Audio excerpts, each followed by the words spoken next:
It's 2025, console and game prices are more expensive than ever at $80 a piece. But somehow, everyone is talking about a console that came out 25 years ago, the PS2, also known as the PlayStation 2. This thing has sold over 160 million units worldwide, which makes it the best-selling gaming console in the world. And somehow, I've never used one. Growing up, it seemed like everyone was obsessed with their PlayStation 2s, talking about Tony Hawk this, Kingdom Hearts that. However, the only console I ever owned was the Game Boy Color. Sure, I had all the Pokemon games at my disposal, along with some Zelda games, but that's not what people are talking about. So it feels like I've missed out. I don't just get excited about PS2 games, or the startup sound, or even how sleek it looks, how other people do. It's like they all light up with joy, and I don't feel anything. But is it possible at 31 to dive into the many magical worlds of PS2 games decades after its release? So I decided to go find it, to search for the experiences that make up everyone's nostalgia, to finally try the PS2 myself. Yay, video games! So the first thing I needed to do was purchase a PS2, and surprisingly, it wasn't as expensive as you'd think. Apparently, GameStop has launched a retro shop where people can buy and sell their used retro consoles for some extra lunch money. I thought it would be hundreds of dollars, like Sony Walkmans or even some old cameras, but I was able to find this one for just over $100. Honestly, that's a steal compared to its original launch price of $300 in the year 2000. And with a massive selection of games under $10 a piece, I figured I should ask my coworkers which games to pick. I was met with a wide range of excited responses like, "Oh yeah, get Tony Hawk," or "You have to get Kingdom Hearts. That game is pure and magical." And one does not simply experience the PS2 without playing Lord of the Rings. I also scoured the internet for the top games list too, but it was the same as their recommendations anyways. And after narrowing it down to 5 games and the console itself, I pressed checkout with anticipation. This is going to be the moment where I finally understand what the hype is about. After a few short days, my PS2 arrived, and there it was, everyone's favorite childhood console in all its glory, just sitting inside a cardboard box. I wonder if this thing was sitting in someone's garage somewhere, waiting patiently for the day that someone decided to open it up and play it again. That's sort of sad, but somewhat bittersweet too. I took it out of the box, and I was honestly shocked by how small and lightweight it was. It looked like it was missing a piece of something off the back, so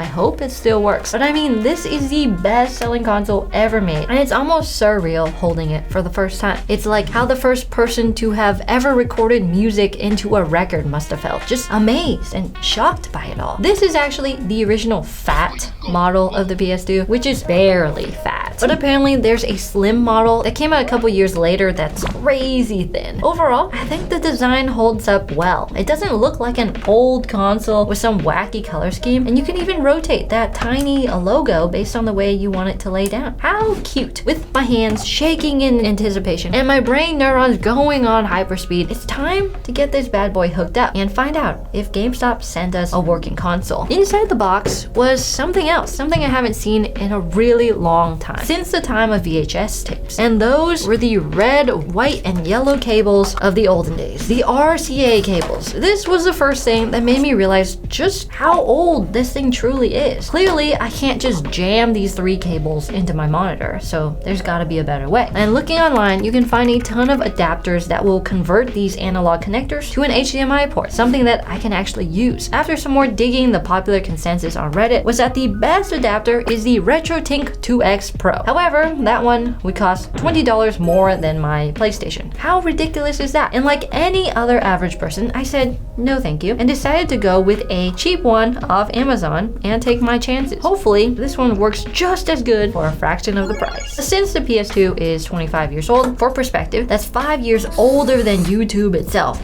I don't think the graphics will be all that impressive to begin with. And the other accessory was a controller. Not just any controller, but a wired one with a very long wire. Honestly, it looks like a huge trip hazard. The PS2 supports up to 2 controllers for some co-op play, which seems really cool to me. I wonder if I'll eventually pick up another one so I can have some split screen action. But for now, that was everything that was in the box. The console, the controller, and some cables. Time for the moment of truth. Would this 25-year-old piece of hardware still work? Can I finally experience the magic of PlayStation? I do more than gaming on 25-year-old hardware though. I also game on PC. And for that sort of thing, I recommend today's sponsor, Innocent. Innocent sent over their GA27W1Q 4K OLED gaming monitor. And to be honest, I haven't even heard of them until now. So why am I telling you about them now? Because the second I plugged this thing in, I immediately got what they were going for here. The display packs your usual crispy 4K resolution, sure, but it also manages to cram in every other gaming feature you could possibly imagine. 60 frames per second? That's rookie work. 120 frames per second? Amateur. Try 240 frames per second. Yes, regardless of what you've heard, FPS does improve your aim. Look at this study. But maybe you're more of a cinematic gaming type. Want to play The Last of Us 2 Remaster Remake Part 2 in beautiful VESA certified HDR 400? This monitor has you covered with OLED's pixel perfect inky blacks and a full 10 bits of vibrant color. We're talking color so vibrant, Silent Hill might look like a pleasant place to live. How about having enough ports to plug in your computer, Switch, PS5, and Xbox all at once? First of all, pick a lane, man. But also, this monitor really can manage all of those at once. That is a crazy amount of ports. Running out of USB ports for all your peripherals? Maybe you're like me and the laptop dock you're using doesn't exactly support your dongle-filled lifestyle. Fear not, because it also has a built-in USB hub as well. In fact, it even has a Type-C port that supports Mac View Mode, which means my MacBook and my monitor are no longer wildly different colors. A novel concept. This is me trying to hit sick headshots and Marvel rivals on a cheap monitor. See how bad I am? That's not due to complete and utter lack of skills. It's simply underwhelming hardware that's holding me back. It's the monitor, I tell you. But now, with the power of Innocent's 240Hz display and perfect color clarity, watch as I rack up kills like an absolute gaming professional. Indisputable proof I am the best gamer in the office. If you want an affordable home to every single kind of gaming you could possibly want, from high-speed FPS games to cinematic masterpieces, be sure to check out the link in the description, where Innocent is not only running a Black Friday sale, but where this specific monitor is currently $250 off. Now leave me be, I have more sick flick shots to hit.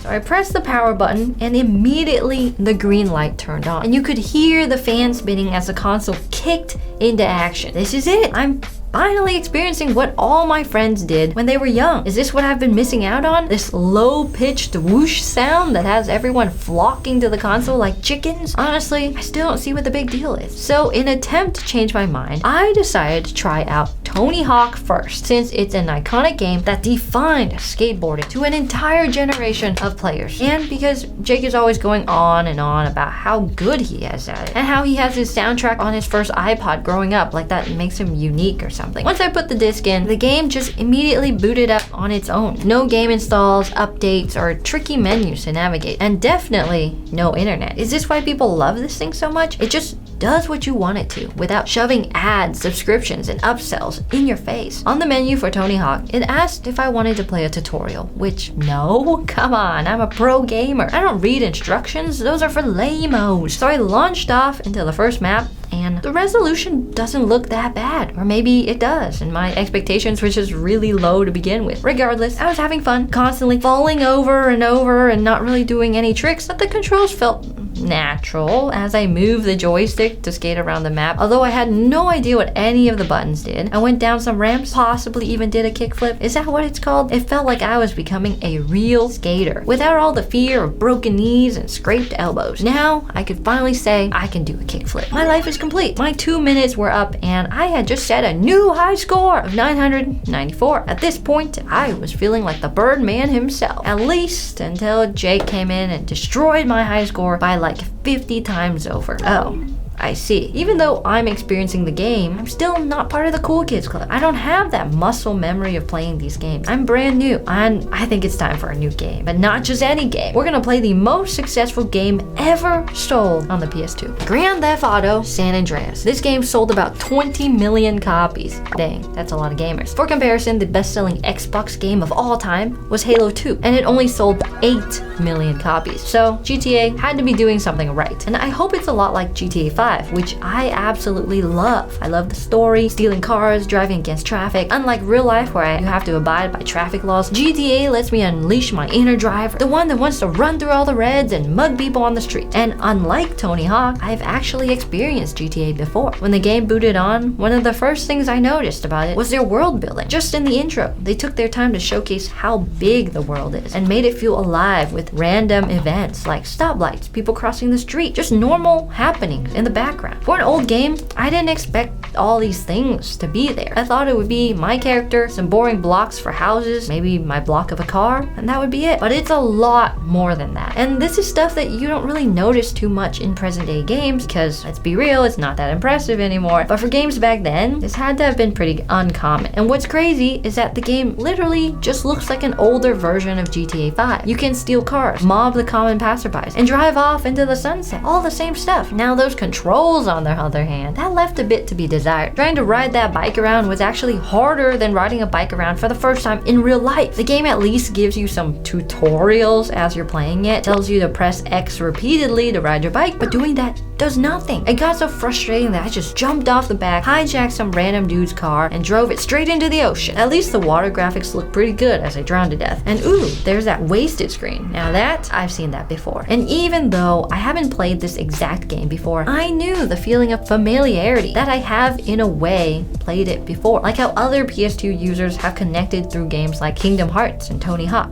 Wait, is that what nostalgia feels like? Next, I decided to try out NBA Street for a little friendly 1v1 competition. As a short person, I've never been good at basketball, but this was my moment to finally slam dunk on my opponents. However, once I put the disc in, nothing happened. Did GameStop send me a broken game, or is there something I'm doing wrong? The other two games worked just fine, so I tried to restart the PS2 and see if that would fix the issue, and still nothing. I wasn't sure if I should be sad about having an authentic PS2 moment when games don't work, or if I should appreciate that. I had a look at the disc and it was pretty scratched up. I guess that is one downside to physical media. Speaking of, another thing that made the PS2 such a big hit back in the day was its ability to play DVDs. Long before streaming services ruled the planet, there were these things called DVDs, and you had to physically go to a Blockbuster with limited options and pick something to watch for the weekend at home. And if it sucked, nothing you can do about it. That's part of the experience. That's the joy. However, since DVDs were still a newer technology, to own a DVD player at home, it often cost you more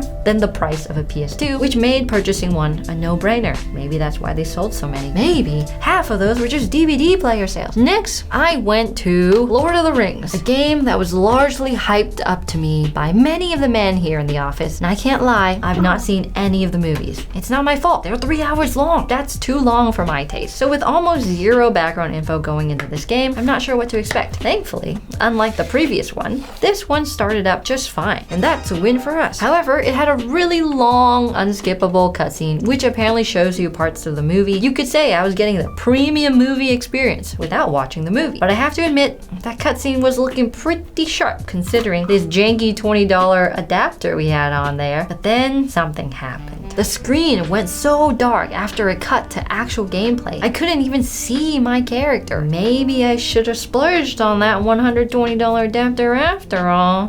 But there were also some other settings I could change. So I hit the pause menu, went to settings to adjust the brightness levels. But that wasn't a thing. That wasn't an option on older games because all I had were the options to turn the controller vibrate on and off or turn the sound effects volume up and down. And that was it. But maybe it had something to do with the monitor I was using. But GTA and Tony Hawk works just fine. So before trying another game, I decided to give this one another try on another monitor and experience Lord of the Rings the right way. And I was feeling rather hopeful, but again, after that long cutscene, the game went too dark to play. And at this point, I was worried that I had made a mistake by not listening to the people of Reddit and going with the retro team. But maybe I could just tweak the settings on my monitor just to make sure there wasn't some issue where I was trying to do some weird upscaling and tanking the image quality by accident. And after I tweaked a few settings, it didn't look perfect, but it did look much better. I can at least see my character now as I run around the screen aimlessly, mashing the attack button and feeling the controller vibrate, so I'm satisfied with that. One thing I realized with this game is regardless of my enjoyment, I'll still be missing that nostalgia factor that my coworkers have when they play it. And this one is a double whammy since I haven't played the games or watched the movies. But there's one more chance for me to truly experience the greatness of the PS2. So this next one is one that I actually remember wanting to play as a kid. I think I even saved up a whole $15 after seeing the trailer for it. And throughout the years, I've listened to its soundtrack several times, maybe like 100 times. I had an Utada Hikaru phase, don't judge. Anyways, now that I've got the best setup for the PS2, it was time to experience the game I was